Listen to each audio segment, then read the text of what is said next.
음, 안녕하세요. 꽤 오랜만에 이렇게 영상으로 인사를 드리는 것 같은데, 음, 오늘은 좀 비가 내려요. 비가 꽤 많이 내려요. 어저께만 해도 묵은 밭을 좀, 그, 뭐냐, 괭이로, 저희 묵은 밭이 한 2년 됐는데, 그니까 뭐, 집 짓느라고 조금씩 농사를 짓긴 했는데, 한 2년 정도 묵힌 땅도 있어요. 땅이 묵히다 보니까, 그 칡이 굉장히 많이 올라와 있어요. 지금 어저께는 곡괭이로 그 칡을 캐내야 되거든요. 거기다 이제 감자를 좀 심으려고 봄이 오면 3월 중순쯤에는 이제 고구마를 심으려고 괭이질을 좀 했고, 뭐 부엽도 좀 긁어오고 좀 그런 걸로 좀, 예, 뭐 그런 일을 좀 하고 있어요. 그러다 보니까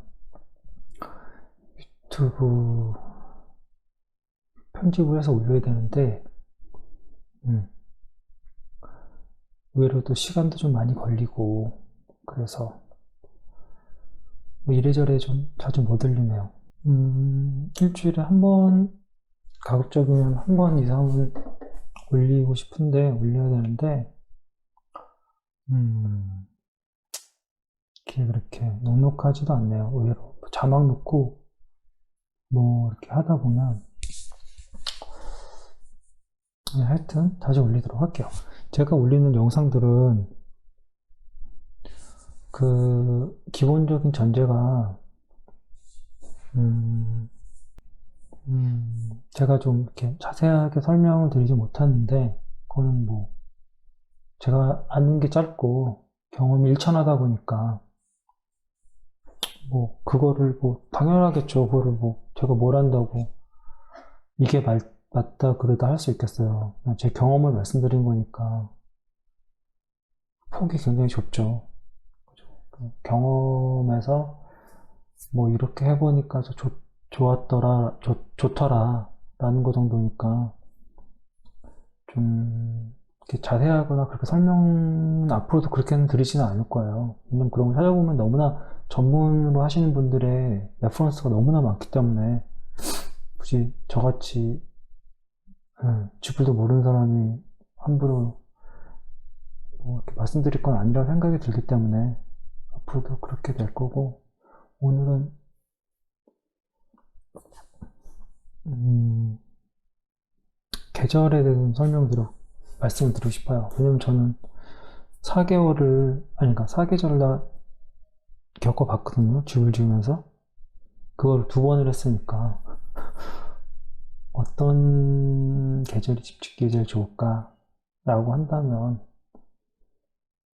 보통 업자분들이 집을 지을 때 3개월 정도는 해요. 3개월에서 제 경험으로는 그렇습니다. 주변에 집 지어지는 것들 보고, 왜냐면 이, 이 비도시권 지역은 의외로 되게 집이 많이 지어져요. 그냥 단층 주택이, 개인 주택이 동네에는 한두 군데씩은 꼭 있거든요. 그리고 그런 거 보면 거의 3개월에서 4개월이면 집이 지어져요. 저희 아랫집도 그랬고, 그 옆에 집도 그랬고, 건너집도 그랬고, 보통 3개월 정도 해요. 3, 4개월? 많이 하면 4개월. 그렇기 때문에 그런 분들이 보통 집을 짓는 거는 한겨울 피하고, 그리고 장마철 피하고, 2가지예요. 보면은 대부분 그래요. 근데 직접 집을 지으시는 분들은 뭐 케이스 바이 케이스겠지만 1년 정도를 잡는다면 사실 뭐 4계절 다 거쳐야 되긴 하죠. 그렇죠? 하지만 시기는 만약에 저라면 제가 다시 그럴 일은 없겠지만 집을 짓는다면 저는 장마철은 피하겠어요. 그 시작점을. 그러니까 그 시작점이라는 게 뭐냐면 OSB 설치하는 순간 피하겠어요. 더 정확하게 말씀드린다면 OSB를 설치하는 그 구간이 있단 말이죠. 목조주택에서. 그 OSB를 설치하는 시기는 우기에서 우기랑 겹쳐지지 않게끔 스케줄링을 할 거예요. 저는 그 생각까지는 못했어요. 아쉽게도. 언제 시작할 건가를 고려를 해보셔야 돼요. 그래서 내가 이때쯤 되면은 OSB 작업을 할 것 같다. 그러면 그 OSB 작업이 시작되는 시점 있죠. 그 시점이 우기만 걸리지 않게끔 스케줄링을 하세요. 이건 제 개인적인 경험인데, 스터드나, 방부목은 말할 것도 없고, 목재 있죠. 구조 목재. 스터드는, 비 좀 맞는다고 해서, 곰팡이가 쓸거나, 절대로 안 그래요. 저희 지금 공사한다고, 하면서, 짜투리 잘라놓은 것들 있잖아요. 그리고 커팅하고, 네, 쪼가리들 그대로 쌓여 있거든요. 마당에. 흙에도 묻어져 있었고, 물에도 잠겨져 있었고, 눈도 맞았고, 2년이, 짧게는, 반년? 길게는 2년 된 애들이란 말이에요. 멀쩡해요. 하나도 안 썩습니다. 그러니까, 구조목이, 그리고 심지어, 낙엽에 쌓여있는 애들도 있어요. 보면은 겉에만 살짝, 이렇게 색깔이 변하고, 물 먹지, 안에 잘라서 단면도 보면, 멀쩡해요. 그러니까, 구조목은, 의외로 그런 거 그렇게 신경 쓸 필요 없어요. 그러니까 그게 장기적으로 물에 잠기고, 그러니까 물 계속 먹는 환경이 된다거나 그러면 부패할 수도 있겠죠. 곰팡이균에 의해서. 나무가 썩는 건 곰팡이균에 의해서 썩는 거라고 하잖아요. 그냥 물 먹고 그렇다고 되는 게 아니라 영양분이 있어야 되고 수분이 있어야 되고 그거에만 적정 온도가 있어야 되고 이래서 썩는 거잖아요. 그러니까 부종목도 마찬가지거든요. 의외로 물에 강해요. 생각보다. 비 몇 번 맞았다고 구조목이 썩거나 그러진 않아요. 물론 그런 건 있죠.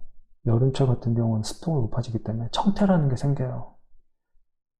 물 한 번만 이렇게 닿아도, 비를 한 번만 맞아도, 물론 그것도 곰팡이라면 곰팡이라고 할 수 있겠지만, 제가 이렇게 좀 서치를 해본 결과, 곰팡이라고 하긴 좀 그렇고, 크게 문제가 없어요, 마르면.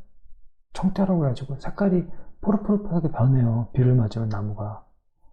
그것도 일종의 포자에 의해서 된다고 하는데, 제가 1년 넘게 그 구조목을 봤잖아요. 세워져 있는 걸. 그 과정을. 아무 문제 없어요. 저는 그렇게 확신해요. 그게 지속적으로 물이 가해지고 습한 환경이고 그러면 문제가 되겠지만, 비를 몇 차례 맞는다고 해서 구조목이 어떻게 되진 않아요. 다만 OSB는 전혀 달라요. OSB는 쥐약이에요. 일단은 물을 먹으면 부풀어요. 물론 미국산이라고 덜하고 북미산이라고 덜하고 인도네시아 중국산 아니요 다 똑같아요. 물론 정도의 차이는 있겠죠. 그래서 나오는 게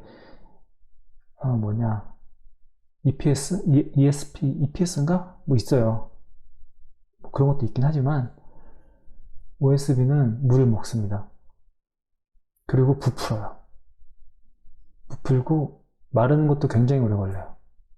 잘 안 마르고 마르는 것도 오래 걸리고 말랐다고 생각은 했지만 안 마른 경우도 굉장히 많고 구조가 그 강도가 물 한 번 먹잖아요. 모르겠어요. 제가 무슨 파괴 시험이나 이런 걸 해보진 않았지만 되게 약해져요. 비 한 번 맞으면. 구종목이랑 전혀 달라요. OSB는 하여튼 비 한 번 맞으면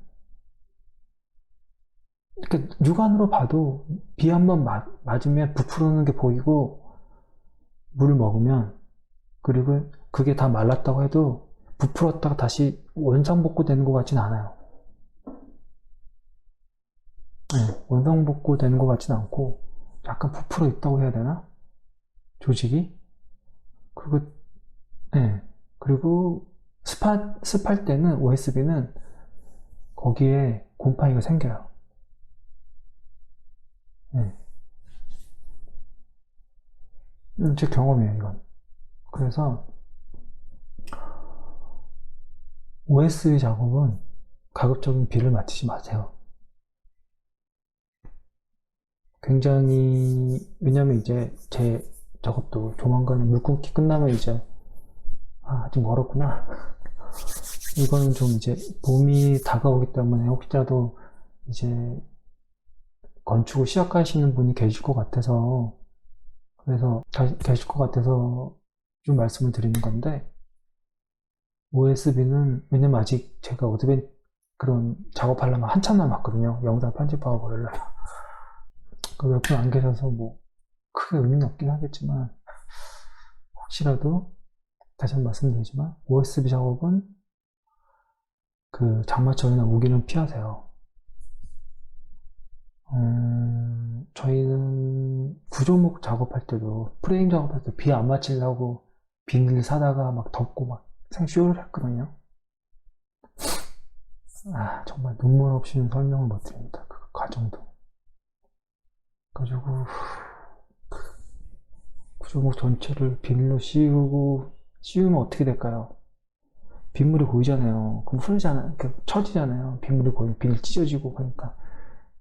구조목으로 빗물, 거기를 높이 이 기둥을 세웠어요. 그래가지고 막 하여간 바람 불면은 막 날라 잠도 못 자고 하여간 그 구조목은 저는 그렇게 생각해요. 비 좀 맞아도 상관없다. 제 경험에 그래요. 제 경험에 그런데 OSB 맞추지 마세요. 그래서 OSB를 작업할 시간을 미리 계산을 해서 일정을 짜세요. 이쯤이면 OSB 물론 계산대로 되진 않습니다.